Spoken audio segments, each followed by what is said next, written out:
তিন্নিকে রক্ত দিয়ে সুস্থ করার পরে জানতে পারলো যে তিন্নির বাবাই হলো সেই উৎসব রায়চৌধুরী। হ্যাঁ বন্ধুরা, এমনটা হতে চলেছে আজকের পর্বে। বিস্তারিত জানতে ভিডিওটিতে লাইক দিয়ে চ্যানেলটিকে সাবস্ক্রাইব করে পুরো ভিডিওটি তোমরা দেখতে থাকো। গল্পের শুরুতে আমরা দেখতে পারবো তিন্নির মুখ থেকে ঠাম্মি সমস্ত সত্যিটা জানার জন্য তিন্নিকে অনেকগুলো নাড়ু দিতে থাকে। তখন ঝাঁপি আর কাঁসাই লুকিয়ে লুকিয়ে সেটা দেখতে থাকে আর দুজন মজা করতে থাকে। এদিকে তিন্নির মুখে যখন শুনতে পায় যে তার ছেলে তার হাতে রান্না করা খাবারটা খেয়েছে, তখন তো খুব খুশি হয়ে যায়। তারপরে আরও জিজ্ঞাসা করতে থাকে যে বাড়ির সবাই যে ও রান্না করে নিয়ে গেছে খাবারটা সেটা বলেছে কিনা, কিন্তু তিনি তখন বলতে লাগলো ওরা তো বলেছে কুক রান্না করেছে। তখন বলতে লাগলো দাঁড়াও এ ব্যাপারটা দেখছি। এদিকে উৎসব যখন বাড়িতে ফিরে আসে তখন বাড়ির সবাই জিজ্ঞাসা করতে থাকে উৎসবের আজকে তিন্নির সাথে ঘোরাফেরা করে কেমন লেগেছে। তখনই উৎসব বলতে লাগলো তিন্নির সাথে না আজকে ও ঘোরাফেরা করে ওর খুব ভালো লেগেছে। অন্যদিকে তুর্না তখন বলতে লাগলো আমি আর কতক্ষণ এইভাবে হাসি মুখে সবার সামনে কাটাবে। মেয়েটা তো আস্তে আস্তে দেখছি উৎসবের একদম ক্লোজ হয়ে যাচ্ছে। না না, ওই মেয়েটাকে উৎসবের জীবন থেকে সরিয়ে ফেলতে হবে। এদিকে উৎসবের বোন বলতে লাগলো এই দাদা, তোরা যে ঘুরতে গিয়েছিস সেখানে নিশ্চয় ছবি তুলেছিস, দেখি দেখি তোরা কোথায় কোথায় গিয়েছিস। তখন উৎসব সেই ছবিগুলি দেখাতে থাকে আর বলতে লাগলো দেখ দেখ আমরা কোথায় কোথায় ঘুরতে গিয়েছি, ওকে আইসক্রিম খাওয়াইয়েছি, এই বলে সমস্ত কিছু দেখাতে থাকে। তখন উৎসবের মা বাবা দুজনে বলতে লাগলো ছেলেটা ছেলেটা ওই বাচ্চা মেয়েটাকে কাছে পেলে সত্যি খুব হাসি খুশি থাকে, কিন্তু তারপরেও তো আমাদের ভয় করে যদি সত্যিটা সামনে চলে আসে কি করব সেটাই তো বুঝতে পারছি না। এইদিকে উৎসবে তার মা বাবাকে বলতে লাগলো শুনো মা বাবা, তোমাদেরকে একটা কথা বলি, ওই বাচ্চা মেয়েটার সাথে না আমি না খুব আনন্দের দিনটা কাটিয়েছি। তখন উৎসবের বোন বলতে লাগলো দাদা, তুই এমনিতে তো আমাদেরকে কোথাও ঘুরতে যাওয়ার জন্য টাইম দিস না, আজকে তুই সবকিছু ভুলে গিয়ে এইভাবে মেয়েটার সাথে সারাটা দিন কাটিয়ে দিলি। উৎসব তখন বলতে লাগলো সব থেকে ফার্স্ট প্রায়োরিটি হলো তিন্নি আমার কাছে।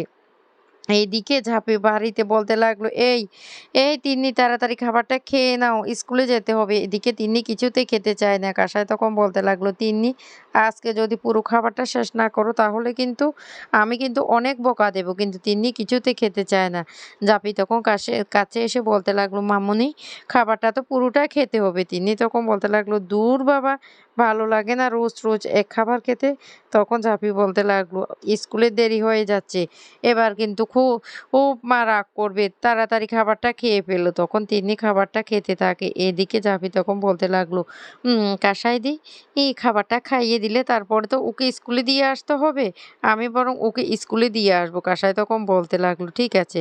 কাসাই এদিকে মনে মনে বলতে লাগলো আমারও একটা বাচ্চার শখ, কিন্তু হঠাৎ করে ওকে দেখে না আমার আমার খুব কষ্ট হচ্ছে। মনে হয় আমি কোনোদিন বাচ্চা আর মা হতে পারবো না। মা ছাড়া লক্ষ্মী তো সেটা আমাকে কোনোদিন সুযোগ করে দেয়নি। এদিকে তিন্নি বায়না ধরতে থাকে, তাকে গল্প না বললে সে কিছুতেই খাবারটা খাবে না। ঝাঁপি তখন তার বাবার গল্প বলতে থাকে যে বর্ধমানের খুব রাজপুত্র ছিল, তার বাবা হিরুর মতো ছিল।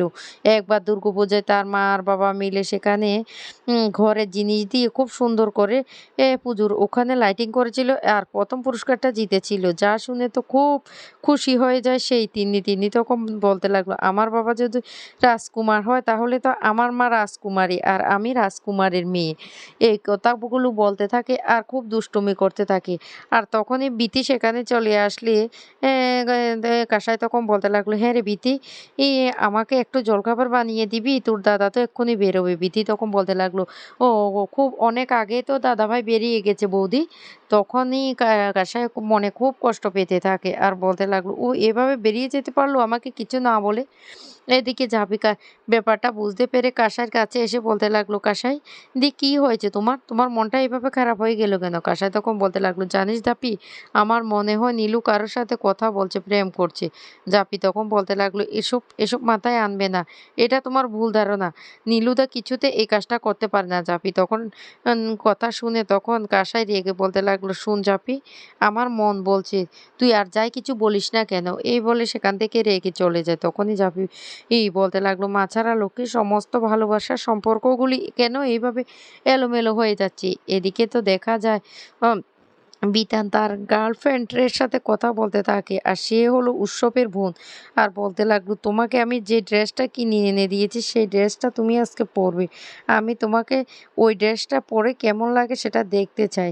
এই বলে অনেক গল্প করতে থাকে। তখন তিন্নি বলতে লাগলো, কি ছোট কাকা, তুমি কার সাথে কথা বলছো? তোমার লাভ করো যার সাথে তার সাথে। বিতান তো রীতিমতো ওর কথা শুনে চমকে যায় আর বলতে লাগলো, ওরে বাবা, আমরা এই বয়সে এসব সম্বন্ধে কিছুই জানতাম না, আর ও তো বড্ড পাকা হয়েছে। এইদিকে উৎসব তার সেক্রেটারিকে সমস্ত কিছু বুঝিয়ে দেওয়ার বলতে লাগলো, আমাকে তো দিল্লি যেতে হবে। অন্যদিকে তুর্না তার ভাড়া করা লোকে বলতে লাগলো, ওই বাচ্চা মেয়েটা কিন্তু এক্ষুনি স্কুলে যাওয়ার জন্য বেরিয়ে বেরিয়ে পড়বে, আর যেভাবে বলেছি ঠিক সেভাবে কাজটা করবে, যেন ব্যাপারটা অ্যাক্সিডেন্ট মনে হয়। বুঝতে পারছো? আমি আর তার থেকে বেশি কিছু বলবো না। হ্যাঁ, আর এরপরে ফোনটা কেটে দিয়ে হাসতে থাকে আর বলতে লাগলো, উৎসব তুমি নিজেও জানো না আজকে এখানে ওই ছোট্ট তিন্নির চ্যাপ্টারটা আমি ক্লোজ করে দেব। আমি কিছুতেই তোমার জীবনে অন্য কাউকে আসতে দেব না। কে জানে ওই বাচ্চা মেয়েটার হাত ধরে যদি তুমি একদিন ঝাঁপির দিকে চলে যাও, আমি তো সেটা হতে দিতে পারি না। তুমি আমার হবে, তোমার পরিবার আর আমি ছাড়া কেউ তোমার জীবনে থাকবে না, আর আমি চাই না এটা। এদিকে তিন্নি বিতানকে বলতে লাগলো, আমাকে আমাকে নতুন কাকিকে দেখাবে, না হলে কিন্তু আমি কিন্তু দাদুকে সবটা বলে দেব। বিতান তো এক সমস্যায় পড়েছে। বিতান তখন বলতে লাগলো, ঠিক আছে। তিনি তখন তার মায়ের কাছে গিয়ে বায়না ধরতে থাকে যে সে আজকে তার আঙ্কেলের সাথে স্কুলে যাবে। তখনই যাবে বলতে লাগলো, কি ব্যাপার, হঠাৎ করে তুমি ওর সাথে কেন স্কুলে যাবে? তখন বলতে লাগলো, আমি আজকে কাকার সাথে স্কুলে যাব। ও জাপি তখন বলতে লাগলো, বুঝতে পারছি না মেয়েটার হঠাৎ হঠাৎ মন কেন এতটা চেঞ্জ হয়ে যায়। তবে ঠিক আছে বিতান, ওকে কিন্তু খুব সাবধানে নিয়ে যাবে। বিতান তখন বলতে লাগলো, একদম চিন্তা করবে না জাপিদি, আমি ওকে ঠিকভাবে স্কুলে পৌঁছে দেব। এই বলে ওরা যখন বেরিয়ে পড়ে তখন হঠাৎ করে ঝাঁপির মনে পড়ে যায় যে জলের বোতলটা ওরা নিয়ে যায়নি। অন্যদিকে বিতান কিছু দূর যাওয়ার পর বিতানেরও মনে পড়ে যায় তারা যে টিকিটটা কেটেছিল মুভি দেখার জন্য, সে টিকিটগুলি নিয়ে আসেনি।